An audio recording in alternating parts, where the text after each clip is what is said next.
우리 찬송합시다. 마음속에 근심 있는 사람. 마음속에 근심 있는 사람 주 예수 앞에 다 아뢰어라.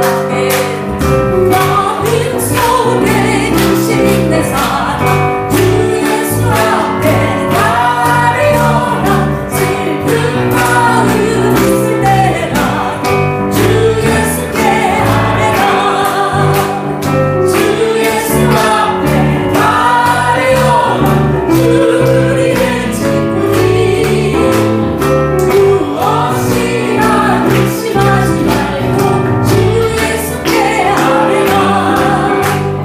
눈물 나며 깊은 한숨 쉴 때 주 예수 앞에 다 아뢰어라. 은밀한 죄 내게 있더라 주 예수께 아뢰라. 주 예수 앞에 다 아뢰어라. 우리의 친구니 무엇이나 의심하지 말고 주 예수께 아뢰라. 괴로움과 두려움 있을 때에 주 예수 앞에 다 아뢰어라. 내일 일을 염려하지 말고 주 예수께 아뢰라. 주 예수 앞에 다 아뢰어라. 우리의 친구니 무엇이나 근심하지 말고 주 예수께 아뢰라. 죽음 앞에 겁을 내는 자여 주 예수 앞에 다 아뢰어라. 하늘나라 바라보는 자여 주 예수께 아뢰라. 주 예수 앞에 다 아뢰어라. 우리의 친구니 무엇이나 근심하지 말고 주 예수께 아뢰라. 마음속에 근심 있는 사람 마음속에 근심 있는 사람 주 예수 앞에 다 슬픈 마음 있을 때라도 마음 있을 때라도 주 예수께 아뢰라.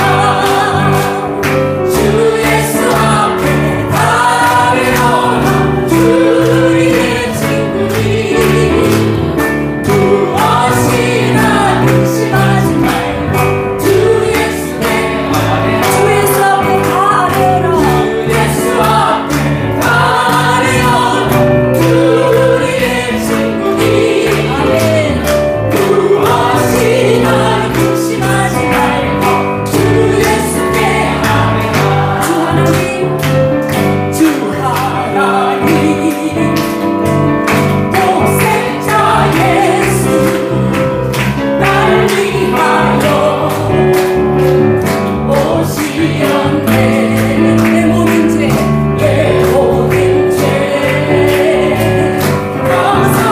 용서하시고 죽음에서 부활하신 나의 구세주 살아계신 주 살아계신 주 나의 삶의 소망 걱정 근심 저녁 때 사랑의 주님 갈길 인도하니 내 모든 삶의 기쁨 그의 주가 살아계신 주님을 주 안에서 주 안에서 거듭난 생명 도우시는 주의 사랑 도우시는 주의 참기쁨과 확신 가지고 참기쁨과 확신 가지고 예수님의 도우심을 믿으며 살리. 아멘 아멘. 살아계신 주 나의 삶의 소망 걱정 근심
사랑하길 원합니다. 주의 아버지 되심을 이 시간 선포하기 원합니다. 이 찬양과 이 간구를 주께서 받아주시옵소서. 주 하나님 아버지, 우리가 변함없이 우리를 일으키시고 우리를 살리시고 우리를 회복시키시는 우리의 하나님 아버지를 이 시간 찬송하겠습니다.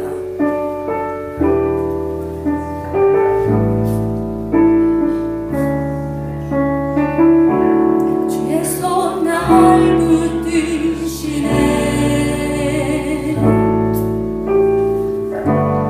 원한 피난 저 되시네. 깊어진 한숨 속에도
변함없이 우리를 일으키 마지막으로 찬양, 마지막으로 고백합니다.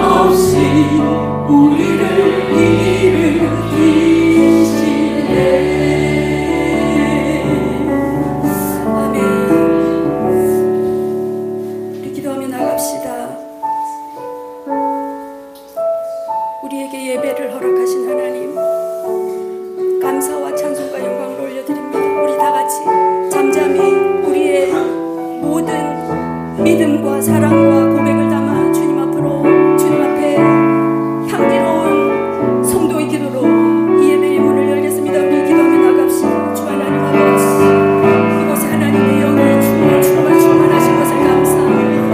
이곳에 하나님을 향한 우리의 믿음, 하나님을 향한 우리의 사랑을 찬송에 담아 주님께 올려드리며, 주님께서 우리의 믿음을 기쁘게 보시고 우리의 믿음, 우리의 찬양을 주께서 넣어주시옵소서.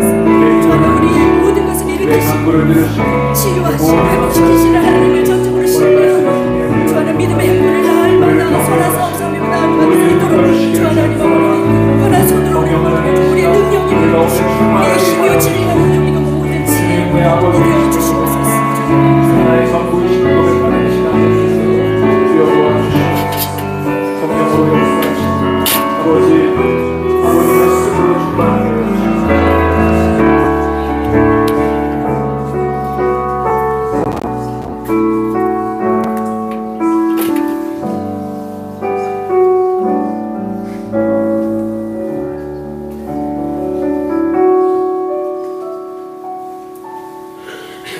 이 시간 우리를 위해서 김영희 권사님 기도 인도해 주시겠습니다.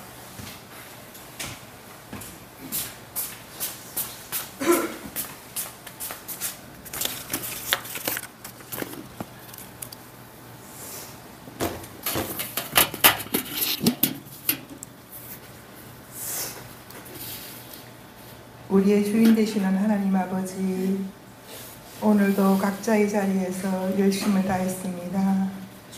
이 시간 주님 전에 불러주시니 참 감사를 드립니다. 우리는 늘 부족하지만 하나님의 일하심을 믿고 주시는 은혜를 기억하며 하나님이 기준이 되는 삶을 살고자 노력하고 있습니다. 무슨 일을 만나든지 하나님의 관점으로 보게 하시고 하나님이 주시는 평화를 사모하는 자가 되게 하시옵소서. 사랑이 많으신 하나님 아버지, 지금의 지구촌은 큰 재앙에 직면해 있습니다. 서로에게 해를 가하는 성자 없는 전쟁을 벌이고 있습니다. 저 땅을 불쌍히 여기시고 더 이상의 희생을 용납하지 않게 하시옵소서. 거창순교회를 사랑하시는 하나님 아버지, 우리 교회가 말씀을 귀하게 이기는 교회 되게 하시고 우리 성도님들 모두가 말씀으로 승리하는 자들로 세워주시옵소서. 각 구역들을 붙잡아 주시고 서로 사랑하며 각자의 자리에서 이 전을 섬기며 동력하는 자들이 될 수 있도록 은혜 베풀어 주시옵소서. 수능을 앞둔 학생들을 기억하여 주시고 최선을 다하여 주님께 영광을 돌리게 하실 줄 믿습니다. 교회 학교와 세소식반 어린이들에게도 함께하여 주시고 수고하시는 교사 선생님들에게 지혜를 허락하시고 하늘의 상급을 쌓는 일에 감사하며 맡겨진 사명을 잘 감당하게 하시옵소서. 우리 성도님들의 각 가정에도 찾아주셔서 주님만 증거하는 가정으로 세워주시고 질병으로 투병 중인 가정과 성도님들을 치유의 손으로 어루만져 주시고 회복의 기쁨을 누리게 하실 줄 믿습니다. 우리의 힘이 되시는 하나님 아버지, 우리 모두는 믿음으로 잠잠히 기다리겠습니다. 이 시간 우리의 기도와 예배를 기쁘게 받아주실 줄 믿고 지금까지 주신 모든 것에 감사드리며 우리를 죄에서 구원하신 예수님의 이름으로 기도드립니다. 아멘.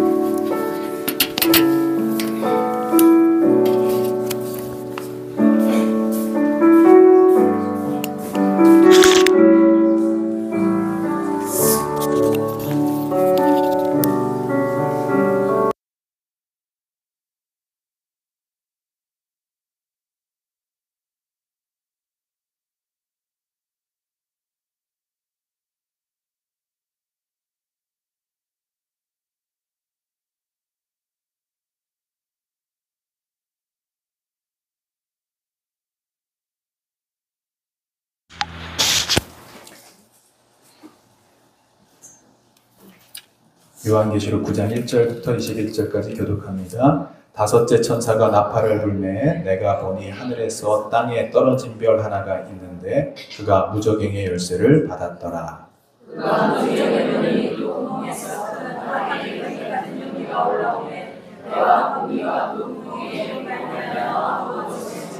또 황충이 연기 가운데로부터 땅 위에 나오매 그들이 땅에 있는 전갈의 권세와 같은 권세를 받았더라.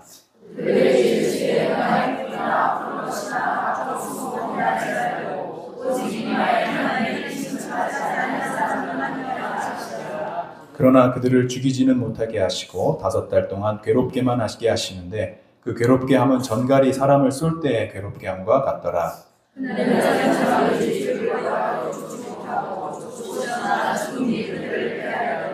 황충들이 모양은 전쟁을 위하여 준비한 말들 같고 그 머리에 금 같은 관 비슷한 것을 썼으며 그 얼굴은 사람의 얼굴 같고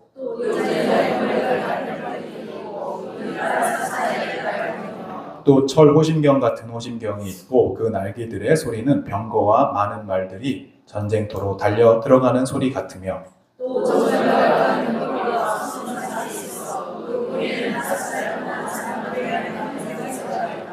그들에게 왕이 있으니 무저갱의 사자라. 히브리어로는 그 이름이 아바돈이요 헬라어로는 그 이름이 아볼로운이다.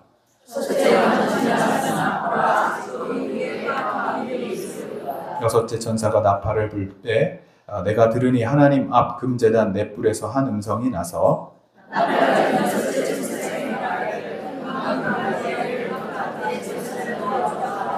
내 천사가 놓였으니 그들은 그년 월 일시에 이르러 사람 3분의 1을 죽이기로 준비된 자들이더라.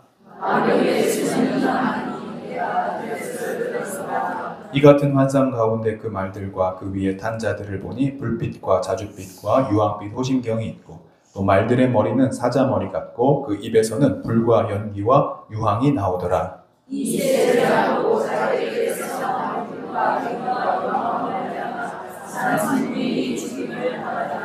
이 말들의 힘은 입과 꼬리에 있으니 꼬리는 뱀 같고 또 꼬리에 머리가 있어 이것으로 해하더라.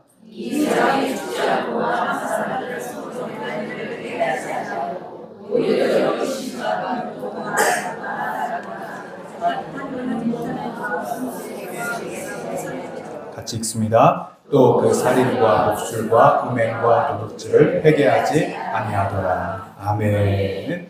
우리 옆에 계신 분들 인사 나눌까요? 사랑하고 축복합니다. 오늘도 잘 오셨습니다. 승리할 줄로 믿습니다. 오늘 요한계시록 제9장 13번째 우리 말씀입니다. 회개하지 않는 자의 최후라는 말씀으로 함께 은혜 나누겠습니다. 벌써 우리 요한계시록 22장으로 본다면 한 중반을 이제 거의 다다르고 있습니다. 마치 산에 올라갈 때 이제 산 중턱쯤 올라온 거예요. 그래서 지금까지 우리가 중간에 길을 잃어버리지 않도록 앞서 왔던 내용들을 좀 살피고 복습해 보려고 합니다.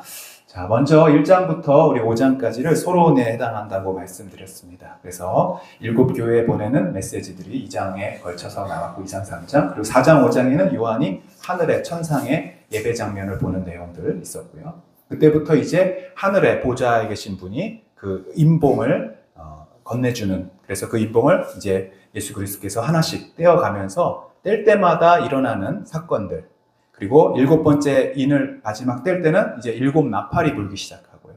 나팔에 대한 재앙들이 하나씩 나타나고 마지막 7째 나팔이 불 때 또 7 대접이 심판이 이렇게 본론에 쭉 일어나고 있습니다. 그래서 우리가 지난주에 8장까지 첫째, 둘째, 셋째, 넷째 나팔까지 봤고요. 오늘 5번째 나팔, 6번째 나팔 이렇게 좀 살펴보려고 합니다.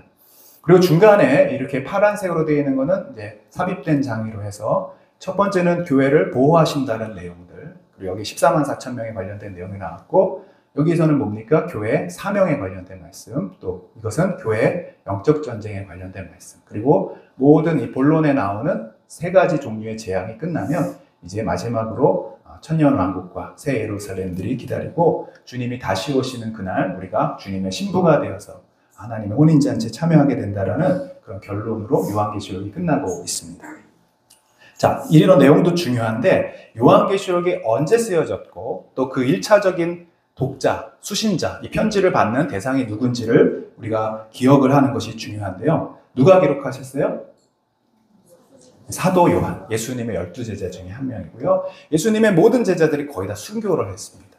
딱 한 명, 이 요한만 살아 있었어요. 그러나 그 역시도 마지막 생에 거의 90세가 다 되는 나이에 반모섬이라고 하는 것에 유배가 돼서 지금 이것을 기록하고 있다는 것을 우리가 말씀드렸습니다.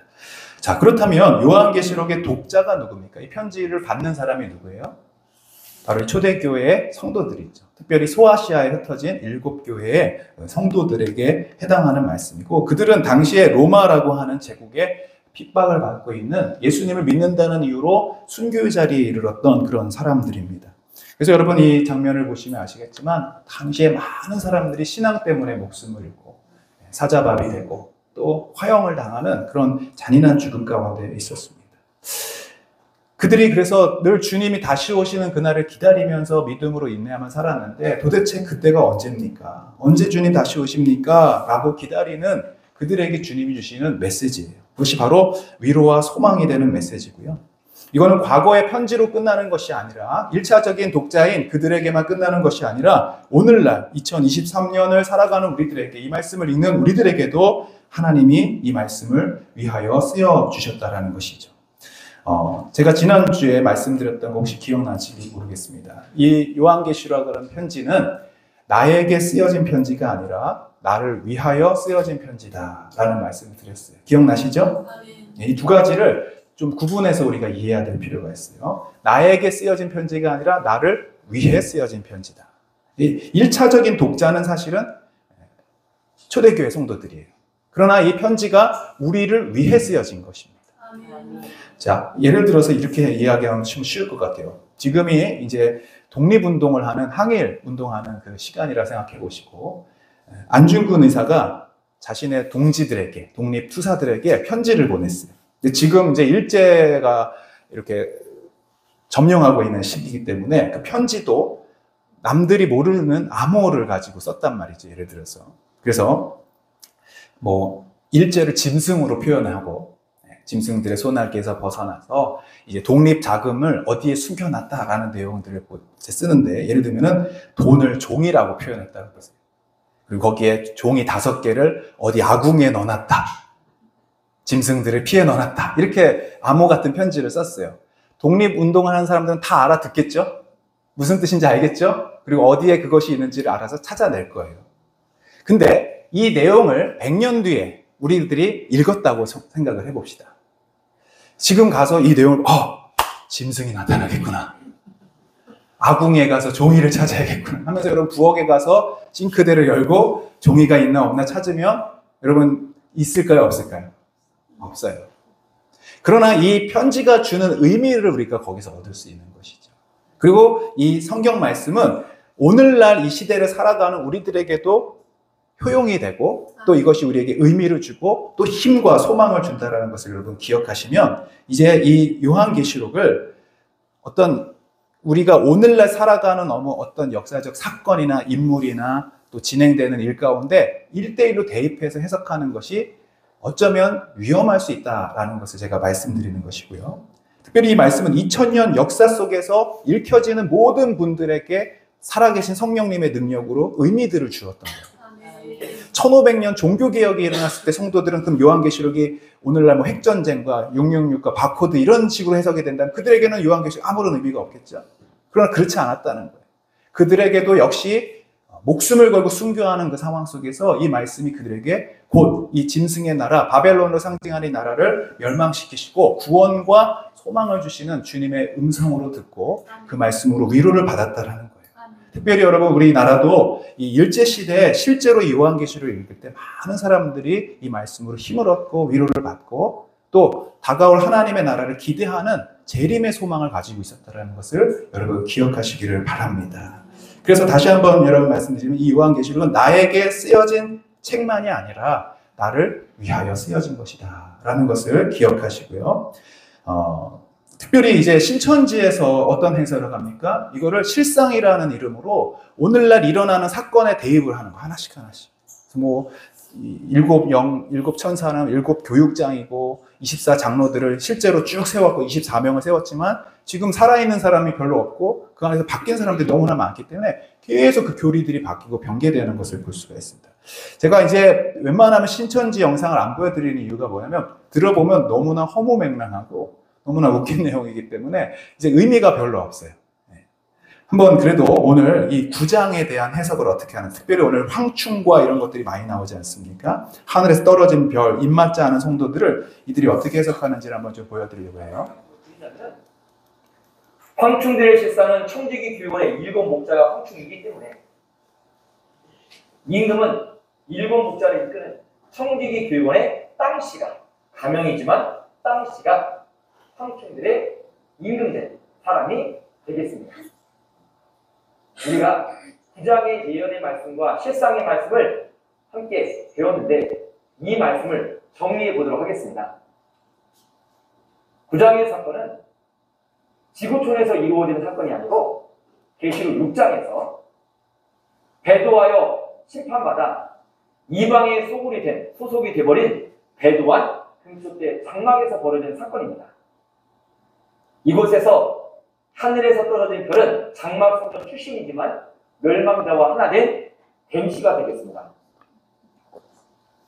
무적에는 사단 마귀가 함께한 멸망자의 활동 근거지 청지기 교육원이 무적이 되겠고 이곳에 있는 황충들은 바로 거짓 목자 7이 황충이 되겠습니다. 큰 자는 누가 되겠어요? 황충들의 임금이 되겠죠.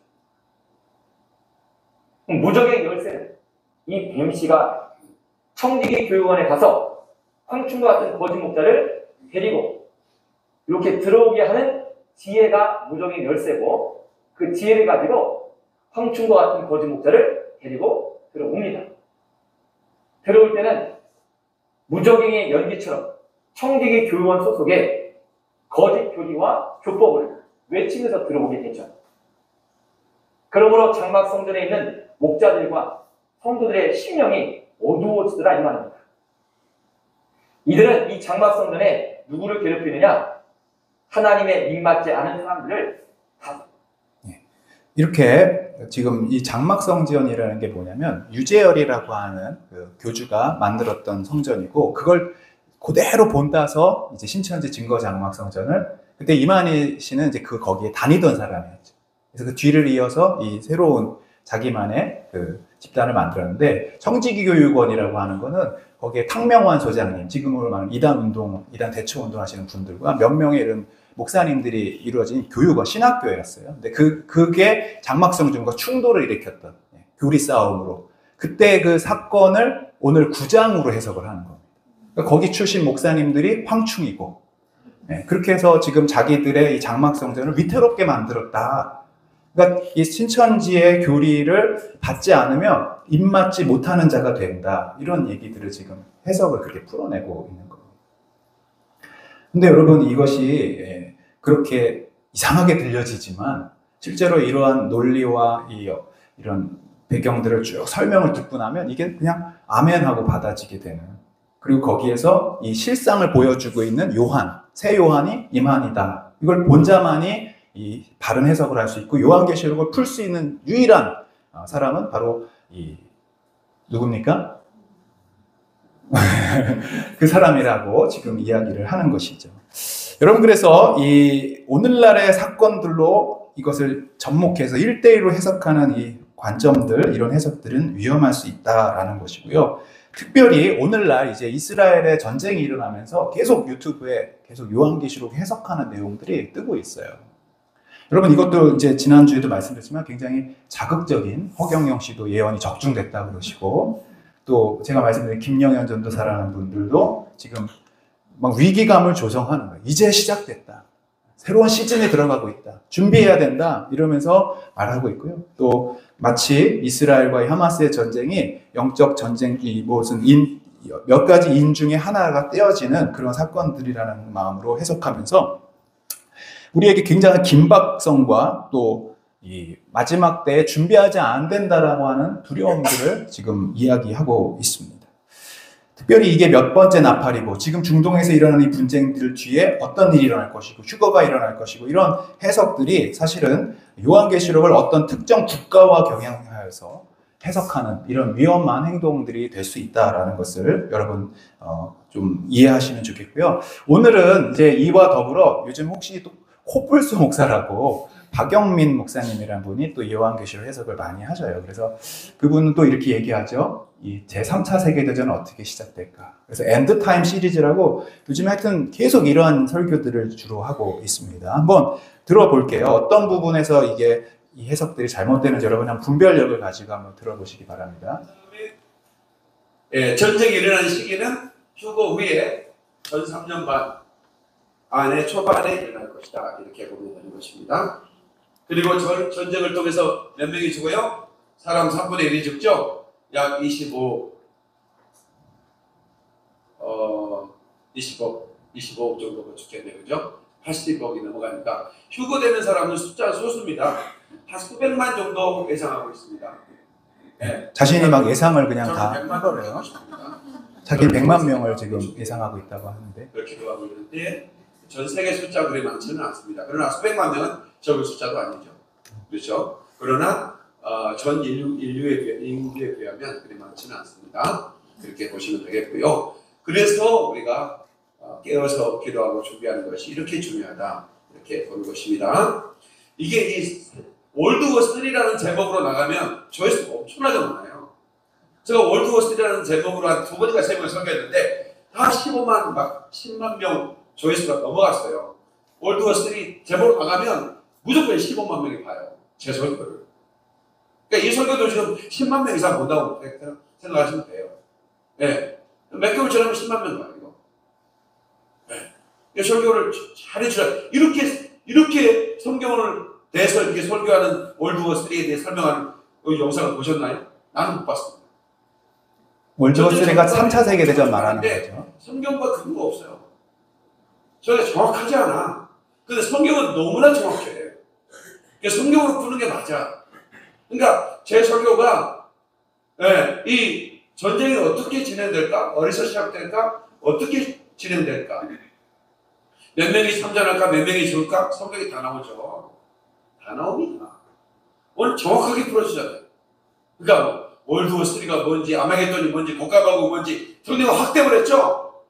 그가 요한계시록은 어렵지 않다니까요. 너무 쉽습니다. 봤지? 참 쉽죠. 네, 너무 쉬워요. 얼마나 이렇게 쉽게 가르치는 게 우리 진짜. 진짜 너무 쉽다. 내가 봐도. 예. 지금 이제 이 9장을 본문으로 풀고 있는 거거든요. 9장에 나오는 이 6번째 나팔을 불고 나면 이 중동 지역에 일어나는 전쟁으로 인해서 몇 분의 몇이 죽고 이제 거기서 뭐 80억 중에 몇 명이 죽겠다라고 하는 내용들로 지금 진행을 하고 있고요. 또 이 본인만이 이렇게 좀 잘 풀어낼 수 있다라고 하는 것을 집중을 하게 하는 거예요. 여러분, 이 요한계시록을 읽었을 때 초대교회 성도들이 이 말씀을, 이 편지를 읽고 그들에게 일어났던 감정이 어떤 감정이었을지 한번 생각해 보십시오. 주님 곧 오실 것이다. 이런 일들이 일어날 것이고 이렇게 주님이 오셔서 심판하시고 징계하실 것이고 또 구원의 역사를 이룰 것이다 라고 했을 때 성도들의 마음이 어땠을까? 큰일 났다. 이제 우리 다 망했다. 죽었다. 이런 마음일까요? 아니죠. 이 순교의 그 자리에서 힘을 얻고 주님 곧 오시는구나. 이제 오셔서 심판하실 때 이 모든 세상은 망할 것이지만 이 세상의 나라를 파멸하시지만 동시에 그것은 구원의 역사가 될 것이고 하나님이 오셔서 우리를 그리스도의 신부로 준비시켜 주실 거라고 하는 사모함이 일어나게 되는 것이죠. 여러분 오늘도 똑같습니다. 요한계시록을 읽을 때 여러분 이것이 우리 마음에 주님을 더 사모하게 되고 주님을 더 기다리게 되고 주님을 더 사랑하는 마음이 되는가를 분별해 봐야 되는 거예요.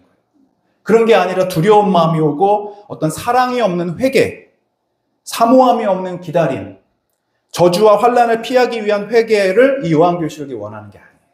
어떤 암호를 해독해서 이 어떤 오는 비밀을 풀어내서 알고 깨달은 자만 피할 수 있다. 그러니 어떤 집단 안에 들어와야 되고 어떤 누군가의 설교를 들어야 된다라고 말하는 게 이 요한계시록의 핵심이 아니라는 것입니다. 물론 지금 이분이 말하는 대로 오늘날 이 시기가 주님이 오시는 그때일 수도 있어요. 그걸 우리는 알 수 없습니다. 가능성도 있어요. 그런데 중요한 것은 이 말씀을 들을 때 읽으면 읽을수록 주님을 더 사랑하게 되고 말씀을 전하는 자에게 초점을 맞추는 게 아니라 이 요한계시록의 주인공이신 예수님께 더 초점을 맞추게 되어야 하는 것입니다. 자기 자신만 풀 수 있고 어떤 집단 안에만 들어와야 되고 이것을 알지 못하는 사람과 자기를 우월의식을 가지고 비교하면서 저들은 모르고 있지만 당신들은 알고 있다라고 하는 어떤 그런 교만함과 자만심을 불러일으키는 것이 요한계시록의 핵심이 아니라는 거예요. 근데 대부분 이단들을 보십시오. 거기에는 구원이 없어. 이쪽 정통 교단에는 이런 깨달음과 해석이 없어. 대부분 그런 말을 하면 가짜예요. 긴급하다. 뭐 지금이 마지막 기회다. 뭐 이런 어떤 그 제목을 다루는 내용들을 보면 대부분 사기에 가깝습니다. 이제 마지막 몇 명만 뽑습니다. 뭐 이런 얘기도 있지 않습니까? 분양 거의 다 끝났습니다. 알고 보면 많이 남아있더라고요. 가보면. 여러분 이런 말들은 결국엔 우리 안에 두려움과 긴박함을 통해서 결국에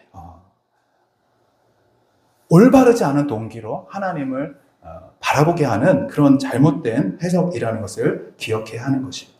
중요한 것은 우리가 예수님이 우리의 구원자가 되시고 마지막 때 우리의 기다릴 신랑이 되시는 분이 예수님이고 그분께 초점을 맞추게 하는 게 이 성경의 본질이라는 것입니다. 할렐루야. 우리가 뭘 바라보게 하는가? 이 땅에 우리는 살고 있지만 저 하나님 나라를 바라보고 하늘을 바라보게 하는 것, 그것이 이 말씀의 핵심이라는 것입니다. 그래서 골로새서 3장 1절 2절을 한번 읽어보면 어디를 바라보라고 말씀하십니까? 시작. 그러므로 너희가 그리스도와 함께 다시 살리심을 받았으며 위의 것을 찾으라. 그리스도께서 하나님 우편에 앉아 계시느니라. 위의 것을 생각하고 땅의 것을 생각하지 말라. 지난주 말씀드렸죠. 우리 성도는 하늘에 잇대어 살아가는 자들이에요. 타향살이를 하는 실향민과 같이 타국에 발을 디디고 있지만 우리의 모든 초점은 돌아갈 고향을 향하여 있는 것입니다. 저도 미국에 한 8, 9년 있으면서 계속해서 대한민국의 문화와 언어와 그 가치를 잊어버리지 않았어요. 아이들에게도 계속 한국말을 가르쳐요. 왜 그랬냐면 돌아올 거거든요. 다시 와야 되기 때문에. 그래서 그 문화에 살고 있습니다만 그 문화에 젖어 있지 않고 앞으로 살게 될 그 문화를 계속해서 유지하며 살아가는 것입니다. 여러분 우리의 신앙생활도 이와 같습니다. 우리가 주님 나라 곧 갈 때 그 나라를 바라보고 그 문화를 바라보고 그 나라의 언어를 익히고 우리가 그 나라의 말을 하는 것, 그것이 바로 이 요한계시록 마지막 때를 살아가는 우리의 자세라는 것입니다. 그래서 지난주 8장 말씀에 맨 마지막 절에 뭐라고 말하냐면 이 네 가지 나팔을 불릴 때 이 재앙은 누구를 위한 것인지를 한번 보도록 하겠습니다. 시작. 내가 또 보고 들으니 공중에 날아가는 녹소리가 큰 소리로 이르되 땅에 사는 자들에게 화가 있으리니 이는 새 천사들이 불어야 나팔 소리가 남아 있음이로다. 어디에 있는 자들이요? 땅에. 이거는 육신적 지구를 의미하는 것이 아니라 이 세상의 땅의 사람인지 하늘의 소망의 사람인지를 결단하고 또 결정하라는 그런 내용이라는 것이죠. 여러분은 어디에 속한 사람이십니까? 하늘에 속한 사람이십니까? 아니면 땅에 속한 사람입니까? 땅에 소망을 두고 세상의 성공과 평안과 안락의 모든 가치를 두는 사람이 바로 땅의 사람이라는 거예요. 지난 주일날 우리 청소년들과 함께 10계명 설교를 하는데 제7계명 간음하지 말라 이 설교를 함께 나눴어요. 그러면서 얼마나 이 세상이 음란한 문화가 가득하고 이 간음이라는 것이 청소년들과 아무 상관없는 그런 계명이 아니라 너무나 실제적으로 연결되는 그런 계명이라는 것이죠. 동성애가 가득하고, 요즘에 여러분 그 연애 프로그램 중에 이렇게 매칭해주는 프로그램 중에 이혼한 사람들이 미화되고 그냥 아무런 문제 없이 나와서, 특별히 이제 그 프로그램 중에는요 동성 커플들을 연결해주는 그런 프로그램도 있어요. 제목이 남의 연애, 남의 연애, 남자들의 연애. 이런 것들이 이제는 장려되고 또 자랑할 수 있는 그런 문화가 되어 가고 있다는 거예요. 결혼 전 첫 성경험의 아이들이 이제 평균 13세 그렇게 되어가고 있다고 합니다. 모두가 동거하고 결혼 바깥의 성관계로 임신하고 낙태하고 그런 세상이 지금 되어가고 있다. 근데 아이들에게 이런 부분들을 잘못됐다고 얘기하면 아이들이 하는 말이 있어요. 다 그렇게 하고 있어요. 우리 반 아이들 다 그렇게 하고 있어요. 여러분, 이 땅의 가치를 다들 가지고 살아가고 있다는 거예요. 하나님을 믿는 이 우리의 모습 속에서도 결국에 땅의 가치를 가지고 땅의 생각을 가지고 땅의 소망을 두고 가고 있다면 결국에는 이 심판의 대상자가 된다는 것이죠. 모두가 그렇게 살지라도 우리 성도들은 하늘의 가치를 두고 하나님 나라의 소망을 두고 거룩하고 깨끗한 자들로 준비되어야 할 줄로 믿습니다. 이러한 주님의 경고에도 불구하고 여전히 깨닫지 못하는 자들에게 이제 다섯째 나팔, 여섯째 나팔, 마지막에 심판들이 일어나게 되는데 그것이 바로 오늘 9장의 내용입니다. 우리 9장 1절부터 3절까지 한번 읽어보겠습니다. 시작. 다섯째 천사가 나팔을 불매 내가 보니 하늘에서 땅에 떨어진 별 하나가 있는데 그가 무저갱의 열쇠를 받았더라.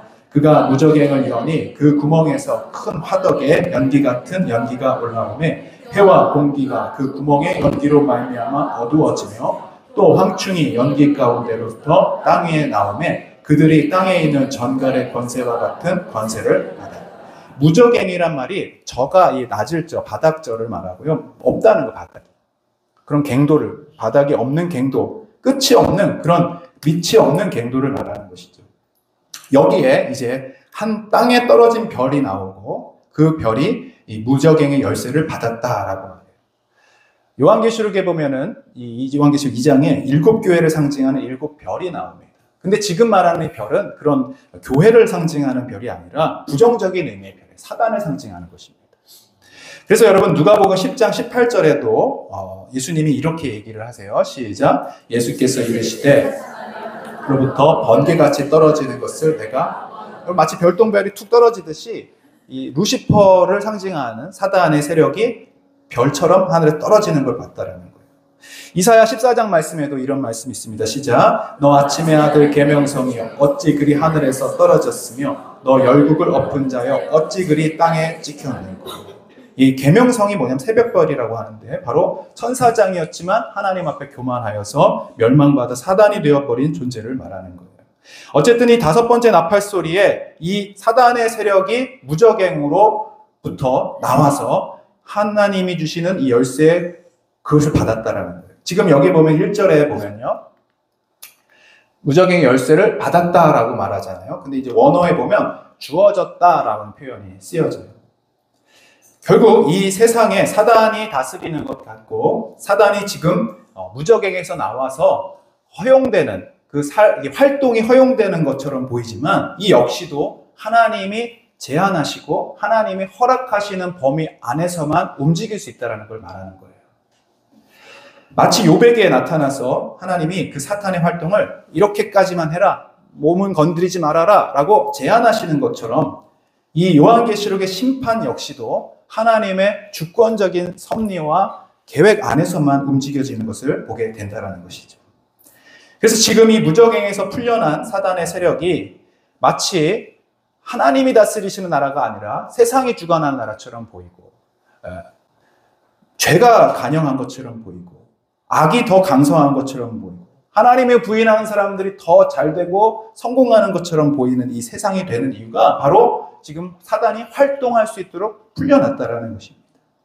그러나 요한계시록의 마지막 17장부터 20장에 이르는 이 말씀을 보면 결국 이 무저갱은 누구를 위한 것이냐면 바로 이 하나님을 반역하는 사단의 세력들, 그리고 사단의 권세를 쫓는 졸개들, 그리고 이 세상에 하나님이 아닌 세상을 사랑하고 세상의 가치관을 따라 살아가는 자들이 가두어지는 곳이 될 것이라는 것을 결국 요한계시록은 말씀하고 있는 것입니다. 지금 사단이 활개치고 활동하고 강력한 것처럼 보이지만 그의 운명은 이미 정해져 있고 그 활동마저도 하나님이 제한적으로 허용하고 계신 것을 말씀하는 겁니다. 근데 오늘 2절에 보니까 무엇이 나오냐면 여기서 연기 같은 연기가 올라온다. 여러분 보통 우리가 이 연기라고 할 때 지난번에도 말씀했지만 하나님의 임재를 상징할 때 하나님의 연기가 이렇게 구름이 가려지는 것을 보이죠. 근데 여기 보면은 연기가 아니라 연기 같은 연기라고 그러죠. 네.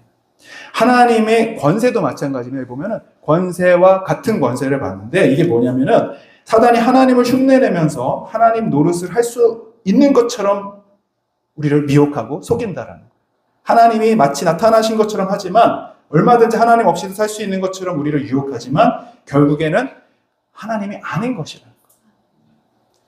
마지막 때에 여러분 우리가 속지 말고 또 미혹되지 말아야 할 것이 뭐냐면 하나님처럼 보여지는 것들, 하나님처럼 능력으로 나타나는 것들에 우리가 주의해야 되는 거예요. 사실 이단에 빠지는 사람들의 특징을 보면은 굉장히 어떤 신비적인 것들에 많이 미혹되는 것을 보게 돼요. 말씀이 아닌 하나님인 것 같은 역할들에 우리가 유혹당하고 속을 때가 많이 있다라는 거죠. 특별히 오늘 7절부터 10절에 보면은 그 메뚜기, 이제 황충의 모양들이 나오는데요. 다 읽지는 못하겠습니다만 정리를 해보면 이렇습니다. 얼굴은 사람의 얼굴이에요. 근데 면류관을 쓰고 있어요. 마치 예수님이 그 면류관을 쓰신 것처럼. 그리고 머리털도 여자의 머리털이고 사자 이빨이고 쇠로 된 이 가슴막이 병거 소리를 낸다고 말하고 있어요. 이 자연 세계에 존재하는 그런 일반적인 곤충과는 다르다는 모습을 보이고 있어요. 그리고 그 가장 무시무시하게도 이 전갈처럼 꼬리로 사람을 고통스럽게 하는데 5절, 6절 한번 읽어보겠습니다. 시작. 그러나 그들을 죽이지는 못하게 하시고 5달 동안 괴롭게만 하게 하시는데 그 괴롭게 함은 전갈이 사람을 쏠 때의 괴롭게 함과 같더라. 그날에는 그들이 죽기를 구하여도 죽지 못하고 죽고 싶으나 죽음이 그들을 피하리라. 여러분 한번 생각해 보시죠. 이 재앙이 지금 누구를 향해 내리는 거냐면 땅 위에 사는 사람들, 땅 위의 이 세상의 가치관을 따라 사는 사람들, 세상과 사단을 숭배하고 복종하는 사람들에게 내리는 재앙인데 결국에는 이들이 숭배하는 게 지금 사단인데 사단이 지금 공격하는 대상은 뭐냐면 자기를 숭배하는 자들이라는 거예요. 이 세상에 살고 있는 사람들이라는 거예요. 여러분 세상이 주는 기쁨과 세상이 주는 쾌락과 세상이 약속하는 그런 평안을 쫓아가는 그 끝에는 결국 뭐가 있다는 거예요?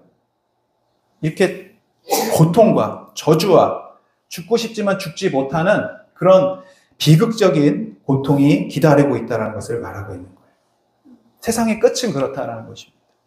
여러분 그 요즘에 마약 중에 펜타닐이라고 하는 마약이 막 언론에 많이 나오지 않습니까?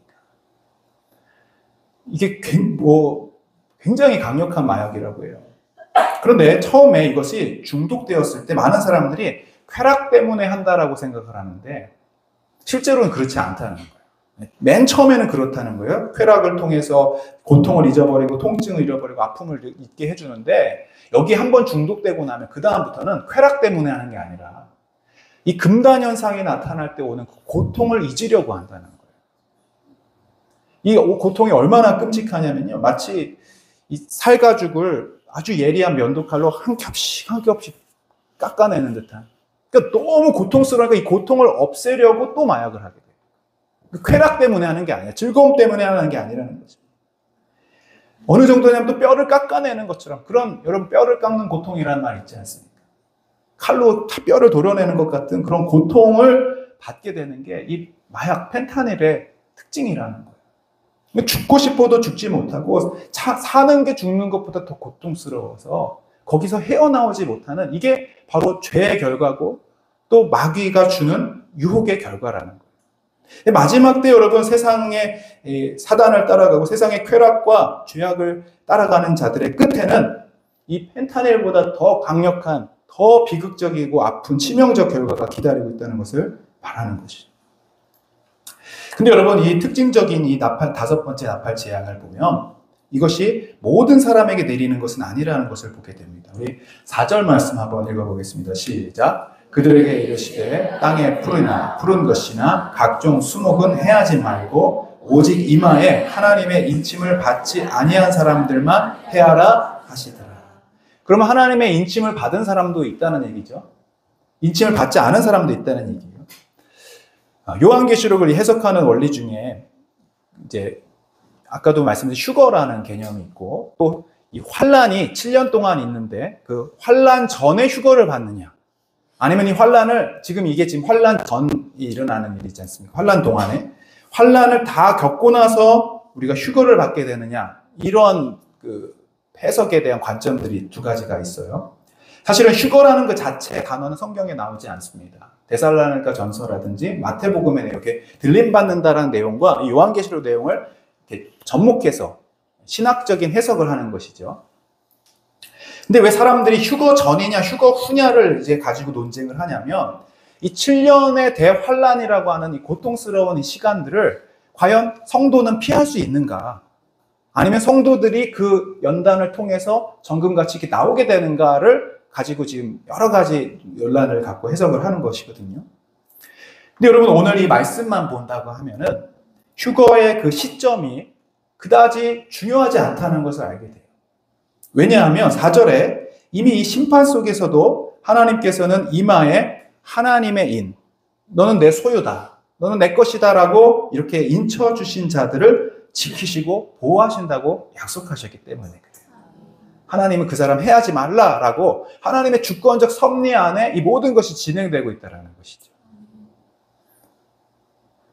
중요한 메시지는 뭐냐면, 휴거가 환란의 전에 있냐, 아니면 환란 후에 있냐, 아니면 있냐 없냐, 이런 것보다도 중요한 게 뭐냐면, 하나님의 백성은 하나님이 지키신다라는 거예요. 여러분, 이것이 요한계시록의 강력한 메시지입니다. 하나님이 지키시고 하나님의 백성 하나님이 보호하신다. 이스라엘의 이집트가 이제 종살이하고 있을 때 이집트에 10가지 재앙이 내렸습니다. 이 재앙이 내릴 때 여러분 한번 잘 살펴보세요. 생각해 보세요. 이스라엘 백성들이 10가지 재앙을 함께 겪었어요. 그렇죠? 이 10가지의 재앙을 겪을 때 이스라엘 사람들은 그 환란들을 어떻게 겪어냈을까? 이게 여러분, 직접적인 환란은 물론 이집트에 있는 사람들에게 해당됐지만 직간접적으로 영향을 받을 수가 있겠죠. 같이 고통을 느낄 수도 있고, 또 픽으로 다 변했는데 물 마실 물이 어디 있습니까? 자, 그러나 결국에 이 심판의 목적이 뭐냐라는 거예요. 목적. 이스라엘 사람들을 두렵게 하고 이스라엘 사람을 벌하는 게 목적입니까? 아니에요. 이스라엘 사람들을 해방시키기 위한 하나님의 심판이 그곳에 내려지는 거예요. 믿습니까? 아멘. 그 가운데 이스라엘 백성들을 하나님이 지키시고 보호하시죠. 아멘. 그 사이에 있느냐, 그 밖에 있느냐가 중요한 게 아니라 이 목적이 뭐고 하나님의 계획이 뭐고 의도가 뭔지가 중요하다라는 거예요. 아멘. 결국 마지막에 10번째 심판을 통해서 이스라엘 백성들은 그곳을 나오게 되는 것이죠. 그러나 그 심판을 당한 이집트 사람들, 애굽 사람들은 그 심판 속에서도 끝까지 회개하지 않는다는 거예요. 여기엔 두 가지 의도가 있어요. 이스라엘 백성들을 구출해내는 의도도 있지만 그들에게 하나님 되심을 보여줌으로써 회개하고 돌아오라고 하는 그들을 향한 하나님의 메시지도 있는 거예요. 근데 그들은 10가지의 재앙을 받고도 회개하지 않는 거예요. 여기 여러분 여러 가지의 재앙들이 7가지, 21가지가 나오는데 여러분 그게 개수가 중요한 게 아니라 그 강도가 몇 명이 죽고 몇 명이 살아나느냐가 중요한 게 아니라 이 메시지는 뭐냐면 회개하고 돌아오라는 거예요. 그리고 하나님의 백성은 하나님이 지키시고 보호하신다는 것이죠. 근데 이단들이나 극단적 종말론자들의 핵심은 어디냐면 심판의 내용에 있는 거예요. 메시지가 아니라 얼마나 무서운가에 있는 거고요. 우리가 살느냐 죽느냐, 우리가 피해를 볼 것이냐 안 볼 것이냐의 메시지를 주면서 두렵게 하는 거예요. 그리고 이것을 해석하고 이걸 피할 방도는 나만 알고 있으니 내게로 와야 된다라고 하는 것들을 가지고 우리를 두렵게 하고 있는 것이죠. 이거는 본질이 아니라는 것이죠. 여러분 요한계시록 읽으면 읽을수록 어떤 마음이 생기냐면 하나님 우리를 이렇게 사랑하시는구나. 하나님 우리를 이렇게 지켜주시는구나. 반드시 우리에게 피할 길을 내어주시고 견디게 하시는 분이 하나님이시구나. 그리고 우리를 구원해내시는 것이 이 심판 속에서 이 세상 속에서 고통받고 있는 우리들을 결국엔 승리케 하시는 분이 하나님이심을 깨닫게 하시는 것이 이 말씀의 목적인 거예요. 고린도서 10장 13절 한번 읽어보겠습니다. 시작. 사람이 감당할 시험 받기는 너희가 당한 것이 없나니 오직 하나님은 미쁘사 너희가 감당하지 못할 시험 당함을 허락하지 아니하시고 시험 당할 즈음에 또한 피할 길을 내사 너희로 능히 감당하게 하시느니라. 아멘. 재앙의 심판이 아무리 무섭고 황충의 모습이 아무리 흉측하고 무섭게 생기고 그 고통이 얼마나 강력하고 힘들지는 모르겠지만 우리는 두려워할 것이 없다라는 것입니다. 하나님은 우리에게 하나님 피할 길을 내어주시고 애굽의 거리에 죽음의 천사가 흉악한 모습을 하고 돌아다니면서 만나는 모든 자들마다 다 죽이러 다닐 때 그 죽음을 통해서 모든 집집마다 곡하는 소리가 들리고 우는 소리가 들리고 여기저기서 장사 지내는 소리가 들릴지라도 그 집의 문설주에 어린 양의 피를 바른 그 집들은 거기서 다 구원받고 죽음의 천사가 해하지 못하는 역사가 있었는 줄로 믿습니다. 이게 뭘 보여주고 있습니까? 그 집안에 어떤 사람이 있든 그 사람이 죄를 지었든 안 지었든 예수 그리스도의 보혈이 덮어진 그 가정마다 하나님이 구원으로 인도하시고 회복시켜 주시겠다는 약속인 줄로 믿습니다. 예수님의 피를 의지하는 자들은 결국 어떤 환난 속에서도 이기게 하시고 그 피로 인해 승리하게 하시고 그 피로 인해 구원시켜 주실 것을 믿습니다. 결국 요한계시록은요, 예수 그리스도에 관한 거예요. 요한계시록을 읽으면 더 예수님을 바라보게 되는 거예요. 요한계시록을 읽으면 예수님을 더 소망하게 되는 것입니다. 우리가 요한계시록 1장을 제가 강의하지 않았습니다. 왜냐하면 이 결론이 오히려 요한계시록 1장에 나오거든요. 서론이 아니라 사실은 결론입니다. 우리 한번 1장 1절을 한번 읽어보겠습니다. 시작. 예수 그리스도의 계시라. 이는 하나님이 그에게 주사 반드시 속히 일어날 일들을 그 종들에게 보이시려고 그의 천사를 그 종 요한에게 보내어 알게 하신 예수 그리스도의 계시라는 것은 예수님이 하신 계시라는 뜻도 있지만 예수 그리스도에 관한 계시라는 뜻도 있어요. 계시록이 예수님에 관련된 거예요. 심판이 아닙니다. 예수님이 우리를 어떻게 사랑하셨는지, 어떻게 우리를 구원하실지에 관련된 이야기라는 것입니다. 2절 시작. 요한은 하나님의 말씀과 예수 그리스도의 증거, 곧 자기가 본 것을 다 증언하였느니라. 이 예언의 말씀을 읽는 자와 듣는 자와 그 가운데 기록된 것을 지키는 자는 복이 있나니 때가 가까움이라. 요한은 아시아에 있는 7교회에 편지하노니 이제도 계시고 전에도 계셨고 장차 오시리와 그의 보좌 앞에 있는 7명. 이제도 계시고 전에도 계시고 장차 오시리가 누구예요? 예수 그리스도시죠. 5절 시작. 또 충성된 증인으로 죽은 자들 가운데서 먼저 나시고 땅의 임금들의 머리가 되신 예수 그리스도로 말미암아 은혜와 평강이 너희에 있기를 원하노라. 이 편지를 왜 썼어요? 예수 그리스도로 말미암아 여러분에게 은혜와 평강이 있기를 원한다는 거예요. 그분은 하나님의 아들이시고 충성된 증인이시고 모든 죽음을 이기시고 극복하시고 부활하신 예수 그리스도라는 거예요. 그분이 우리를 사랑하신다는 거예요. 여러분 마지막 우리를 사랑하사 읽겠습니다. 시작. 우리를 사랑하사 그의 피로 우리를 죄에서 해방하시고 그의 아버지 하나님을 위하여 우리를 나라와 제사장으로 삼으신 그에게 영광과 능력이 세세토록 있기를 원하노라. 아멘. 이게 요한계시록의 결론이자 서론 시작이라는 거예요. 예수님이 우리를 사랑하사 우리를 그의 피로 사셔서 우리를 그분의 나라와 제사장으로 삼으셨으니 할렐루야. 신천지에서는 제사장이 되어야 된다고, 인을 맞아야 제사장이 되고 14만 4천 명이 들어갈 수 있다고 얘기해요. 결국에는 예수님이 아닌 행위 구원을 말하려고 하는 거예요.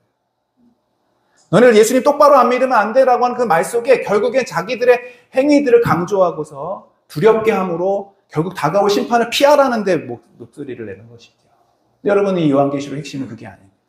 예수님이 여러분 이미 사랑하셨고 구원하셨고 지금은 고통받고 있지만 지금 여러분이 믿음 때문에 신앙 때문에 핍박받고 때로는 참아야 되고 억울하고 힘겹고 조롱받고 믿음 때문에 어려운 삶을 살지만 곧 주님이 오셔서 그 모든 눈물을 닦아주실 것이고 그 왕되신 주님께서 여러분의 수고를 다 알아주시고 결국에 하나님이 승리케 하시겠다는 약속인 줄로 믿습니다.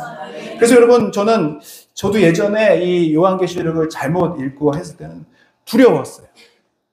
내가 구원을 받을 수 있을까 없을까, 내 모습 보면은 나는 휴가받지 못할 것 같아, 들림받지 못할 것 같아. 근데 그렇게 나오는 열심들은요 가짜 열심이더라고요. 그러니 기도해야지, 그러니 헌금해야지, 그러니 예배드려야지. 여러분 그렇게 율법을 통해서 기준으로 하는 이 신앙생활은요 한계가 있습니다.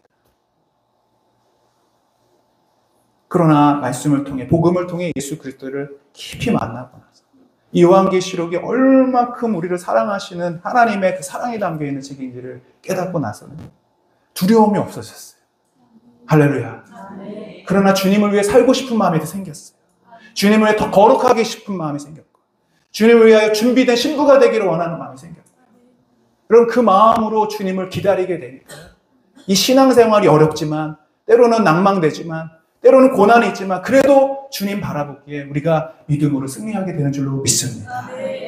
결국 여러분, 5번째 나팔, 6번째 나팔은 다 누구를 위한 거니까 이 땅에 세상과 하나님을 반역한, 그리고 땅의 가치를 두고 있는 사람들에게 내려지는 심판이라는 거예요. 우리 6번째 나팔 소리가 이제 울리면서 14절부터 나오는 시험들이 있습니다.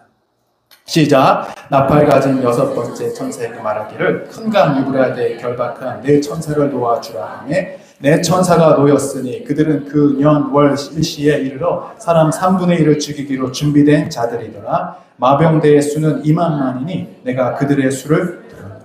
성경이 2만만이라고 하는 것은요 2억이죠. 2억. 그러나 이 역시 상징적인 숫자입니다. 그 심판이 굉장히 광대하며 전 세계적으로 일어날 것을 말씀하고 있는 것입니다. 우리 18절부터 19절도 한번 읽어보겠습니다. 시작. 이 새 재앙 곧 자기들의 입에서 나오는 연기와 유황으로 말미암아 사람 3분의 1이 죽임을 당하니라. 이 말들의 힘은 입과 꼬리에 있으니 꼬리는 뱀 같고 또 꼬리에 머리가 있어 이것으로 해하더라. 아까 그래서 뭐 80억 인구 중에 3분의 1이니까 20억, 25억쯤이 죽겠네요. 이렇게 얘기를 하셨는데 여러분 거기에 핵심이 있지 않습니다.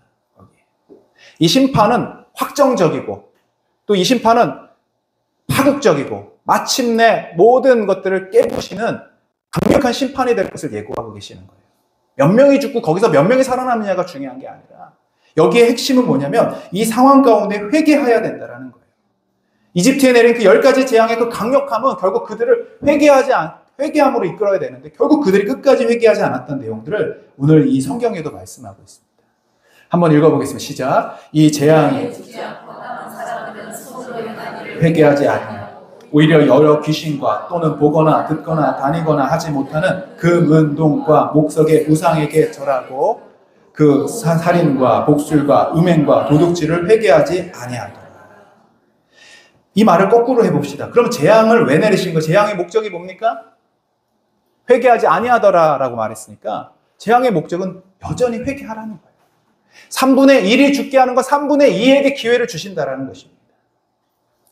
여러분 그러나 끝까지 회개하지 않는 거예요. 그리고 끝까지 회개하지 않는 사람들의 모습이 어떻게 나타나요? 귀신에게 또 금은동과 목석의 우상에게 절하고 있다는 거예요. 우리 베드로후서 3장 9절 말씀 읽어보겠습니다. 시작. 주의 약속은 어떤 이들이 더디다고 생각하는 것 같이 더딘 것이 아니라 오직 주께서는 너희를 대하여 오래 참으사 아무도 멸망하지 아니하고 다 회개하게 이르기를 원하시니라. 이게 하나님 아버지의 마음이십니다. 아무도 멸망하지 않기를 원하세요. 몇십억이 죽어나가고 25억이 이게 하나님의 의도가 아니라는 거예요. 다 회개하기를 원하시는 거예요. 할렐루야.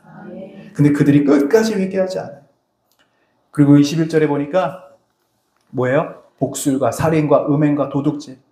여러분 이 사회가 계속 악을 향하여 나아가고 있고요. 그 악의 악을 계속해서 우리는 이 세대가 너무나 악해져 가고 있는 것을 보게 됩니다. 왜 회개하지 않았을까? 여러분 회개라는 것을 말씀드렸습니다만 메타노이아, 완전히 방향을 전환하는 것입니다. 그냥 몇 가지 잘못된 행동들을 하나님 앞에 나열하는 게 회개가 아니라 하나님이 나의 주인이심을 인정하고 지금까지 내가 주인 되어서 살던 삶을 이제 내려놓기로 결단하는 거예요. 이게 불가능하다는 거예요. 지금 바로 왕도 10가지의 재앙을 맞고 나서도 뉘우치는 것처럼 보이고 반성하는 것처럼 보였지만 끝까지 회개하지 않는 것은 왜 그렇습니까? 자기가 주인이라는 것을 내려놓지 못했기 때문에 그래요. 모든 세계의 자신이 왕이라고 생각했기 때문에 그렇습니다. 순간적인 면피를 위해서 하는 그런 행동들의 회개는 있겠지만 정말로 하나님이 나의 주인 되심을 인정하는 것. 여러분 이게 없으면 진짜 회개가 일어나지 않는다는 것입니다. 그래서 사무엘상 15장에 보면 사울이 이제 사무엘 대신에 제사를 드리고 나서 그리고 살찐소와 양을 다 진멸하라고 했는데 그것을 살려두고 나서 이런 말을 합니다. 한번 22절 읽어보겠습니다. 시작. 사무엘이 이르되 여호와께서 번제와 다른 제사를 그의 목소리 청종하는 것을 좋아하심과 같이 좋아하시겠나이까? 순종이 제사보다 낫고 듣는 것이 수양의 기름보다 나으니 이는 거역하는 것은 점치는 죄와 같고 완고한 것은 사신 우상에게 절하는 죄와 같음이라. 왕이 여호와의 말씀을 버렸으므로 여호와께서 왕을 버려 왕이 되지 못하게 하셨나이다. 23절에 보니까요. 거역하는 것은 뭐와 같다 그래요? 점을 치는 것 같아요.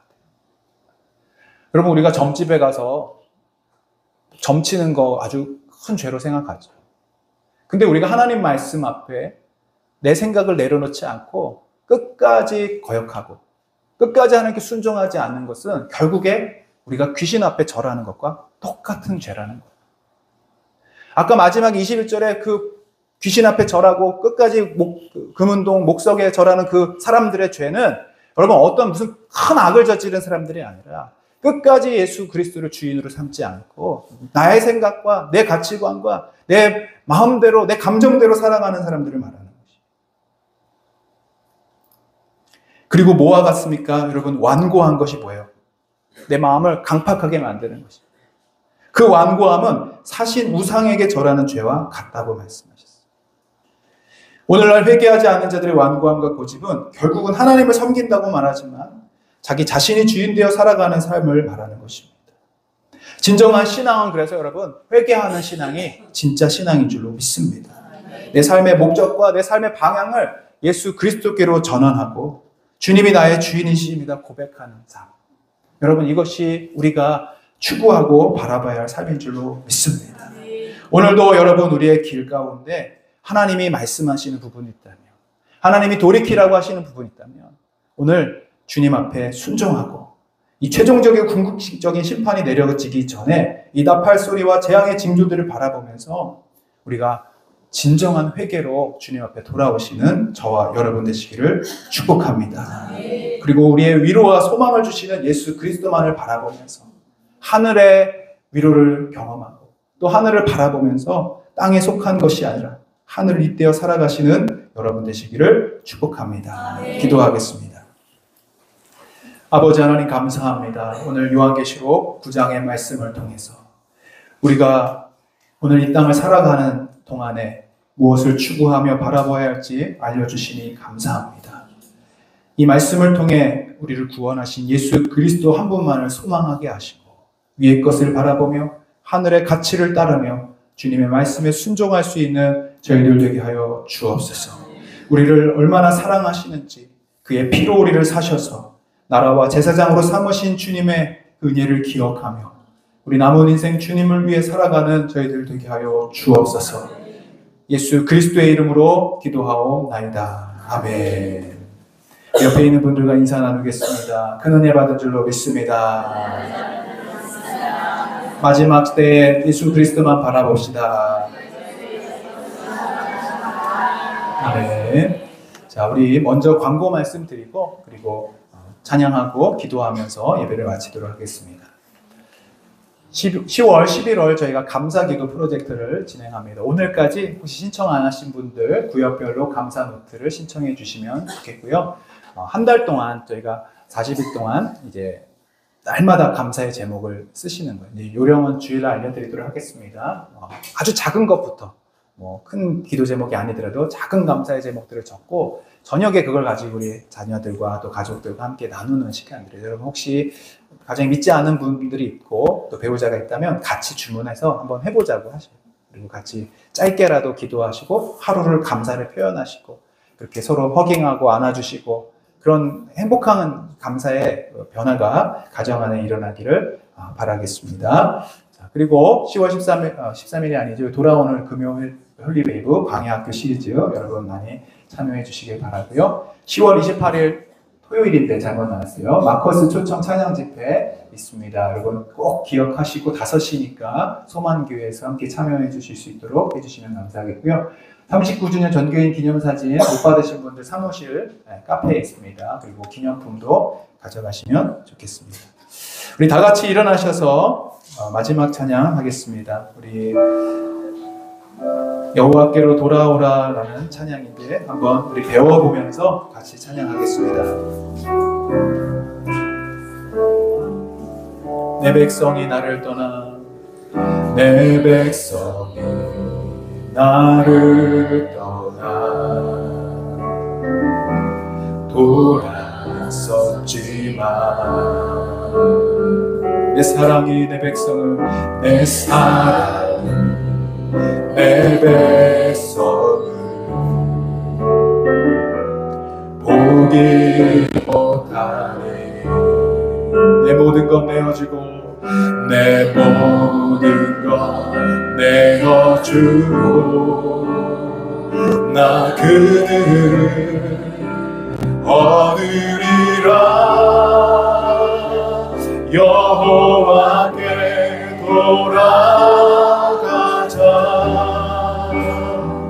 우린 돌아서도 그는 변치 않네 여호와께 돌아가자 우린 넘어져도 그 사랑 영원한 여호와께로 돌아가자 여호와께 돌아가자 우린 돌아서도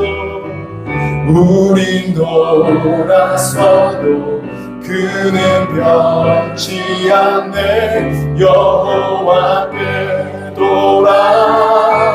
돌아가자 우린 넘어져도 그 사랑 다시 한번 여호와께로 돌아가자 여호와께 돌아가자 우린 돌아서도 그는 변치 않네 여호와께 돌아가자 우린 넘어져도 그 사랑 영원하네 우리 시간 함께 반주에 맞춰서 통성으로 기도할 때 먼저 우리의 죄와 하나님 앞에 부끄러운 모습들 주님 앞에 불순종하며 마치 사신 우상에게 절하듯 완고함과 강박한 마음으로 하나님 앞에 순종하지 못하는 모습들이 있다면 이 시간 회개하게 하시고 돌이키게 하시고 우리를 피로 사셔서 구원하신 예수 그리스도를 우리의 주인 삼아 하나님만 바라보며 하늘을 바라보며 주님이 주시는 믿음과 말씀으로 살아가게 하여 주옵소서. 우리 회개하며 기도하겠습니다. 그리고 이 시간에 회개할 것은 우리의 자녀들을 위해서 또 우리의 남편을 위해서 아내를 위해서 우리 가족들을 위해서 믿음으로 살지 못한 우리 자녀들이 있다면 또 믿음으로 살지 못한 우리 가족들이 있다면 우리 대신하여서 우리의 죄인 것처럼 알고 우리 중보하면서 기도했으면 좋겠습니다. 특별히 나라와 민족을 위해 기도할 때 저 이스라엘 땅의 분쟁들을 멈추게 해주시고 주님 저들이 주님 앞에 돌아오게 하시고 여호와께로 회개하게 하시고 이 모든 전쟁과 기근과 모든 재해 속에서 하나님의 심판의 엄중함을 깨닫고 주님 앞에 돌아와 회복되게 하여 주옵소서. 이것이 우리의 기도할 제목이고 우리가 회개할 제목인 줄로 믿습니다. 이 나라와 민족을 위해서 또 저 땅들을 위해서 우리 교회를 위해서 우리 자신을 위해서 우리 주여 한번 하시고 통성으로 회개하며 기도하겠습니다. 주여 아버지 말씀을 주시면서 주님이 와 계시게 말씀을 통해서 이 마지막 때에 하나님 우리를 돌이키기 원하시고 주님 앞에 회복되기를 원하시는 아버지의 음성을 듣게 하시고 주님의 그 간절한 소망과 그 마음을 깨닫게 해주시니 감사합니다. 주님 우리의 모든 죄와 허물을 십자가에 올리고 용서하여 주시옵시고 특별히 하나님 우리 완고한 마음과 불순종하는 자들 하나님의 말씀 앞에 여전히 돌아오지 못하고 말씀 앞에 서지 못하고 내 생각과 내 마음과 가치를 살아가서 하며 주님 철저히 주님 앞에 순종하기를 감사하며 예수 그리스도께서 우리 주이시니 주님만의 나의 전부이시며 이 세상을 본받아 이 세상을 추구하며 세상과 못하며 살아가는 것이 아니라 정말 주님이 원하시는 삶이 살기 바랍니다. 우리 모든 주님의 성도가 될 수 있도록 축복하여 주시옵소서. 성령으로 주님을 주시옵소서. 특별히 하나님 아버지의 땅 나라와 이 민족을 위하여 기도하며 너무나 큰 죄로 가득하였습니다. 지금마다 그 순간 주님 끔찍한 일들에게서 일어나는 이 시대에 아버지 심판이 다가오고 있음을 아버지에 대하여 주옵소서. 전쟁의 심판이 오지 않도록 주님 막아주시옵소서. 이 나라를 불쌍히 여겨주시옵소서. 주님 축복하는 불쌍히 여겨주시옵소서.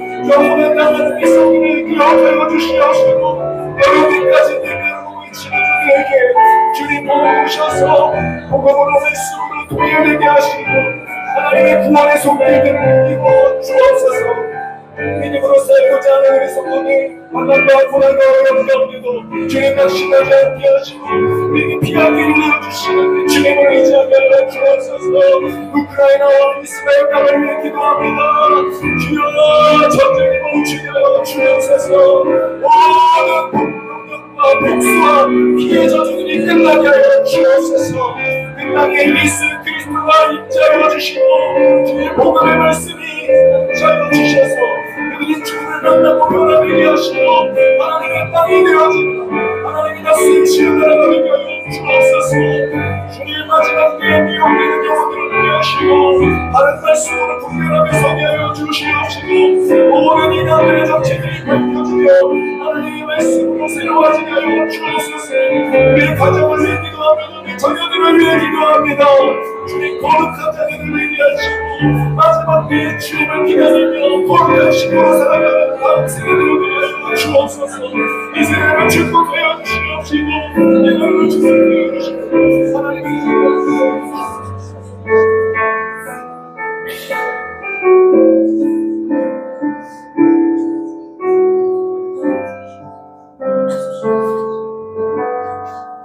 이제는 우리 주 예수 그리스도의 크신 은혜와 하나님 아버지의 무한하신 사랑과 보혜사 성령님의 감화 감동 역사 교통 위로하심이 오늘 마지막 때 주님 오실 날을 기다리며 거룩한 신부로 살아가기로 결단하며 순종과 믿음으로 살아가기를 이 시간 결심하는 주의 백성들 머리 위에 지금부터 영원토록 함께 하시기를 간절히 축원하옵나이다. 아멘.